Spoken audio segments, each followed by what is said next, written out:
welcome back to the morning show here on Arise News. It's time now for us to review newspaper headlines from today's newspapers with ourselves. We're still missing our very own Kayode Komolafe. Looking forward to having you on the show again. You're right. It's still the Sunday. Yes. Sunday tonic. It's still the Sunday tonic. And good to have you back, Oji. Thank you. Welcome. How was the trip? It was short. It was good. It was short and good. I do miss Kayode, though, Komolafe. I thought he would be back by now. He's not been back since. We all miss him. Oji is very caring because even though she wasn't with us in person, did she not grace 2 different covers, 2 different weeks in a row? I mean, come on. Even while away, Oji was trending. I was present. Thank you, Femi and I came for that. All right, so we go into the newspaper review first, as always, with This Day on Sunday, where we have the lead story, which is not on a very great note. Head of Sokoto Caliphate, Caliphate Kingmakers, Danbaba, dies suddenly, buried in glory. President expresses shock and millions mourn, and that's also the cover picture magazine Garin goes home. And you know that Danbaba was a member, a non-executive director of This Day newspapers, and it's such a sad thing that he was on a condolence visit, you know, to the Guso family, you know, to condole with them over the death of the brother. Obviously, we don't know the cause of death at this point. We do not know. We know that he was just 51 and he just slumped, according to reports, in his hotel room. He's been buried, and everybody has kind words, you know, for him. So rest in peace, Danbaba. On top of that lead story, Atiku under fire for kicking against zoning presidential ticket. Former VP been driven by money, not ability, says Middle Belt Forum. Pandev Waneze Ndigbo, Atiku's position, a mockery of Nigeria's constitution. It looks like the former vice president is preparing to also declare his intention to run. That will be for the 3rd time, or how many times now? You know, and people are saying the mood of the nation says that power ought to come to the south. Absolutely. And at 75 going to 76 for the former vice president. You know, take a chill pill, as people would say. Endorse somebody from the south. But you know, he did come under fire a couple of months ago for sharing the same rhetoric that the power does not need to be zoned to the south. Absolutely. And he's really just fighting forward to his own agenda. It's not been trending very well, actually. If you also consider the issues he had at home, you know, with his 4th wife, Jennifer, and you know, the not so lovely details of what's been going on at the time that, and people who ask questions that a gentleman who would like to run the affairs of the countries, you know, there will be the expectations that in your own household, for example, even if there are issues, there are ways that you contain those things so that they do not come out. Those comments have not been friendly at all. They've not been friendly. It wasn't a friendly development either. So let's see if Atiku will run or not. You know, the popular saying, Atiku is coming. Is he still trying to come this time around? On top of the masthead, APC begins sale of funds tomorrow ahead of the National Convention, which is a story that you'll find on page 6. It's a done deal that the convention will hold on the 26th of this month. Hopefully a new ESCO will be elected, and then maybe the ship of the ruling party can now be stabilized towards the primary elections later this year. It will be interesting to know those who will purchase the form. Adefemi, recall that we had a guest yesterday who was vociferous about the fact that he ought to go to the Northeast, you know, talking about Ali Modu Sharif. But, yes, I saw a clip of that interview. Both were trending, actually. He had very animated comments. Yes, maybe it was the gentleman that was trending and not for the best of reasons. Yes. Given the way those in comments, which he reacted. No, those were not kind comments. He did apologize, though. He did, but then kind of fell into the same pattern 3 But seconds that's later. after Steve threw him under the bus, and congratulations on that. Thank you, for Steve. that. Thank you know, I mean, I always call Steve my knight in shining armor. Absolutely is a gentleman. Thank you so much. I mean, Adefemi deserves the very best, Yeah, in all areas. On the window, federal government rejects 2 cargoes of adulterated petrol imported from Belgium. STI Symphony makes U-turn off coast of Guinea. OPEC's production drops by 700,000 barrels per day. It's not looking funny anymore. No, this is a big deal. The queues are still, there. They're getting longer, and people are complaining. Yeah. If there is no decisive measure by Monday, Tuesday, I hope that it won't be a terrible Valentine Monday for most people. But then by Tuesday, Wednesday, if we are still dealing with this, then NNPC will need to do something else. It's bad, it's bad, it's bad. What is bad has no other name. But let's hope that they will get this sorted. Absolutely. Any other one from this day? I think those will be the main stories. Of course, we'll go to This Day Style. Yes. Well, on the cover of This Day Style, we have got 6 men. Yes. All united by the fact that they went to the same secondary school. Yeah. It will be boys' school in Yaba, I believe it is. It will be college. It will be college. Apologies, please. Your alma mater should not come for me. Yeah. Apologies. So you've got the vice president there. You've got the speaker of the House. Yes, of course. Chris Ogunbanjo, Shubhami Balogun, and many other people. There's a huge roster. Even when you do go into the inner pages, you'll see just how many familiar faces went to this school in Yaba. So they recently celebrated their 90th anniversary, I believe it is. Wow. Huge history in this school. And there is also a call for some form of a fundraiser so that the grounds of the school can be refurbished and restored to lost glory. So that's right. It is quite sweet to see. They've had a glorious 90th anniversary, actually. If you recall, at the fundraising dinner, there was a banter between the vice president and the Speaker of the House of Representatives, which was fine, which was brilliant, lovely. Shows the kind of stuff that Igbobians are made of. And I like the fact that, jokes were a bit banter. It was lovely. I like that. I do like it when people come together and kind of their childhood self comes out. Exactly. You're right. Joking with each other and all of that good stuff. So that's definitely what was been on the cover of This Day Style. And of course, there are Valentine's gift ideas inside, including... For tomorrow. Things like a heart-shaped waffle maker. And what? There's a massage gun. Painting. A digital painting, just in case a real painting wasn't doing it for you. But I think many ladies may just want to be surprised with a beautiful bouquet of flowers. That's all I want for Valentine's. I would imagine that's the standard gift package on a Valentine's Day. But different folks with, as I said, different strokes. With different strokes, exactly. You have to be creative. Yes. Now, should we move over to the Daily Trust? The lead story there.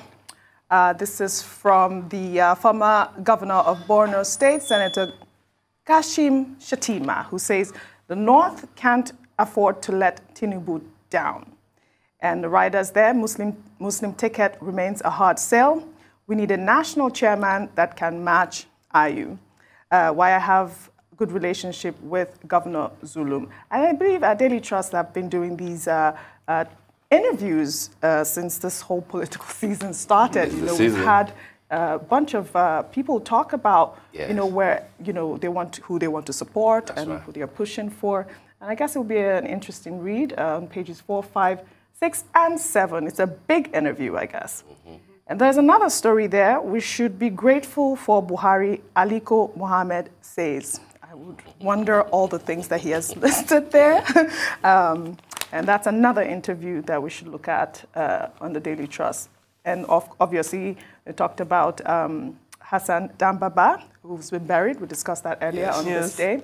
And we will look at also the amount of days, as always, our school children are still held in captivity, 225 days. That's the Bethel Baptist High School children in Kajuma. I cannot believe it's now going to 200 days. You know, we started with, I mean, every Sunday we've always days, counted, 10 days, and now it's over 200 days. Wow. Young children still held in captivity. Sad. Very Children sad. need to come home, really. Right. Okay, so we That's move all on have to Daily Sunday Trust. Sun. The lead story there says how Kanu Igboho can be released. That's a story on page 23 of the Sunday Sun.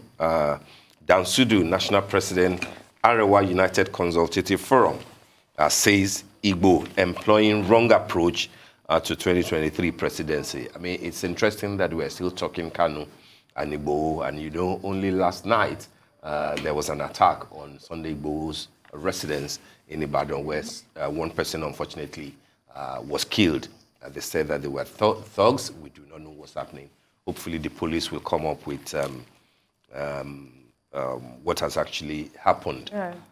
On the window of today's Sunday Sun, Electoral Act assent delay. Wike hit Buhari, says presidency afraid of APC's chances in 2023. You may not totally agree with Wike, but then you will wonder too why he's still taking so much time to get the Electoral Act, you know, signed by the president, even after that contentious clause of direct primaries has been removed. So we're still waiting for Godot. On the stream, 2023 presidency, youth storm Gombe, drum support for Yahya Bello. That's the governor of Kogi State, who is also running on the context that he will probably is probably the youngest governor, and is hoping to be maybe the youngest elected president that Nigeria has had in 24 years. Money ritual, anxiety over growing national evil. This has been the major thing, and I think the House of Reps are also talking. What they are saying that may not be ringing the right tone will be the fact that they are attributing this menace to the content of our movies, Nollywood. And which doesn't make sense. It's a ridiculous thing. And I've seen that there has been a barrage of well-coordinated responses, you know, from key Nollywood people, from P. Sanya Musigwe, who's the president of the Producers Guild, Paulo Bazele, different people, president of the Directors Guild of Nigeria, are saying that is Nollywood responsible for corruption? Is Nollywood responsible for the fuel? And besides, that you know, I haven't even seen any movie made recently with money ritual. I think it was just maybe living in bondage, was it? That I saw recently? But you know what? Historically, which was 30 years ago. Correct. There's that. But historically, even in Yoruba films, you do have scenes. That type of culture is encapsulated in movies. Yeah. It's just wrong to connect that to real life issues. And now say it is because of that. So that's strange. Another thing that's strange is that people, and not to judge anybody for these types of beliefs, but for people who seek divine intervention or traditional intervention along these lines, and you go to herbalist or your babalawo or whatever it is for a money ritual, I've always thought, but the person you're going to meet, the babalawo, is he rich? How rich is That's always the question. Because logic, that's the logic, you know. So, I mean, if he can help you get rich, why isn't he, Absolutely. Why isn't he born into? Art does imitate life. Yes. You know, but then deal with the issues of life, deal with the vagaries of life, including the reality at the corridors of power. And if there are so many rots in there, Nollywood, music, etc., will reflect it. You know, they will show it to people. Don't blame them. Right. You know, deal with the issues that you are sending to the people. I believe that the EFCC did release a statement last week, though, that they are going to come hard on these Yahoo boys and money ritualists. Because the whole point of Yahoo Plus is money ritual. You know, it does absolutely nothing. Everybody who's knowledgeable in traditional things, you know, traditional medicine will tell you that it's a fallacy. Of course. You know, it's a fallacy. It can work, but then it looks like it's getting out of hand. Let the, as they say, you know, the strong arm of the law come down on the thing, discourage it, so that people will not continue to look at the story of the one that killed his girlfriend. Yes. You know, 17-year-old girl. I mean, things like that should not be what we'll be dealing with at this point. No, I'll tell you, there was a thing I saw on the cable recently, on February 3rd, earlier this week. Join us on Twitter Spaces as we discuss Yahoo, and ritual killings from the Babalawo's perspective. It was so strange that that they're even talking about this type of conversation on Twitter. The portal on Facebook has more than 27,000 members discussing ritual killing and how to make money. Oh. It's a gory side. EFCC should deal with it. Absolutely. And indeed the police, everybody, you can deal with it. But then do not, as the House of Reps are saying, do not point accusing fingers, at those who are creating content that inform people. No, that's entertain people. I like that you brought that point up. Yeah. Very important. Thank you. So can we go to the nation? Yes, let's go to the nation. APC chairmanship once again. Buhari rejects the proposal from 2 governors. The president asked them to submit their idea to the caretaker committee, says the nation. There have been cracks among governors, and those cracks are widening over a plot to undermine the CECPC, which is the Caretaker Extraordinary Convention Planning Committee. Goodness gracious. Aspirants in the dark over the sale of nomination forms 24 hours to the start of the exercise. As you said, as this day said, APC are to start selling their forms tomorrow. How much do they have for? I wonder how much are they? For the forms? Yeah. I'm not sure. It can be the presidential one will, I think the last time was 22 million or something. Wow. I'm not sure how much this will be for. It's interesting. I wonder, other countries don't do that, do they? I mean, like sell forms? You have to purchase forms to vie for any office. It's very, I mean, wow. The argument is that that's how the political parties make money to fund them, in addition to the dues that members pay. But the dues are very small anyway. But there's been a lot of argument as to the propriety of the amount of money that you charge those who want to come and serve. Because if I have to pay more than 20 million, for example, to run for a big office, people will say that the first thing that you do is to try as much as possible to look for how to recoup. Right. So it makes no sense, really. When when you said 22, before you said million, I thought you were going to say thousand. I was like, okay, well, I could do that too. No, they're so pricey. At 22,000, everybody will run for. All right, see, well. To the top then, once again, you're hearing Governor Ortom of Benue State come out and say, well, he has been very open about the state of security or food security in his state. But security men have blocked Ortom from receiving the vice president at Makodi Air Force Base. The governor says it's politics that has been taken too far. VP, NAF all apologize. Goodness. Well, they apologized to him, but you could see that it was the APC-PDP thing, particularly given what Ortom seems to stand for, like an anti-Buhari, anti-federal government position. But the VP, did meet with him eventually, was allowed as the governor of the state. If a president or a vice president is coming to your state, naturally, you ought to show courtesy to receive him. Absolutely. But the overzealous security details, initially tried to block him. And as always, he knows how to do that. He made noise. And then apologies were rendered and things became normalized. Hey. Well, we've got 2 more stories on the nation. The first is the alleged 5 billion naira fraud and why an ex-JAM registrar's plea bargain had failed. Apparently, he has rejected a custodial sentence as part of the deal and has also begged the Anti-Graft Commission not to prosecute his children.